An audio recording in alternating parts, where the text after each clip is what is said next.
In life, there's only one way for you to really truly have your labor be fulfilling. You have to align with what's most important to you, what you really believe in, what's meaningful for you. That if you settle for something less than that, while you might have to do it because you have to pay your bills, you can't ever give up pursuing what's gonna make you feel most alive. Because ultimately, I really believe probably the most sacred thing in our lives that we can give another human being besides our love is our labor. How can you be happy? What about helping the guy next to you? What are the 5 steps that you can do to help the person next to you lose some weight? What are the 7 steps that you can follow to help the person next to you find the job that they want? Do you know how we get fulfillment? You can be happy because you did things at work. You can be proud because you did things at work. You can be excited because you had a big success at work. But you know how you feel fulfilled at work? When you do something for someone else. It's the only way we get that feeling. It's the only way we get that feeling. Do you know why the statistics say that over 90% of people don't feel fulfilled by the work they do? It's not because of the job, it's not because of the pay, it's not because of the benefits. It's because we don't help each other anymore. We sit in our cubes and we work. And anything that we turn to anybody is because we need something, we need to get something. And yet we don't put ourselves out there simply for no other reason than to help somebody else. You know what generosity is? Generosity is doing something for someone else expecting nothing in return. At no point ever. See, to be honest, what our problem can be, I'm not saying it is with everybody in here, but what our problem can be, and it certainly was with me for a long time, we are so focused on what we want and what we need and what we don't have and what people aren't doing for us. And here's the thing, that doesn't increase your peace, it doesn't increase your joy. This is what people just can't get today.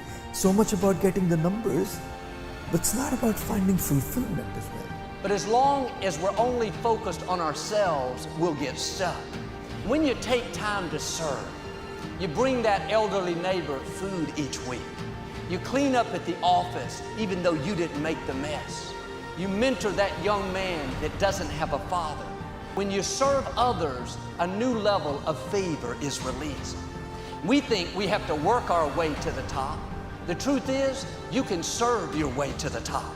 Something powerful happens when you get your mind off yourself and you go out and do good for somebody else.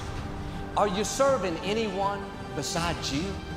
Are you doing something for others outside of what your job requires? When you focus not just on accomplishing your dreams, but on being a blessing, on serving others, then you're going to have more joy, live more fulfilled.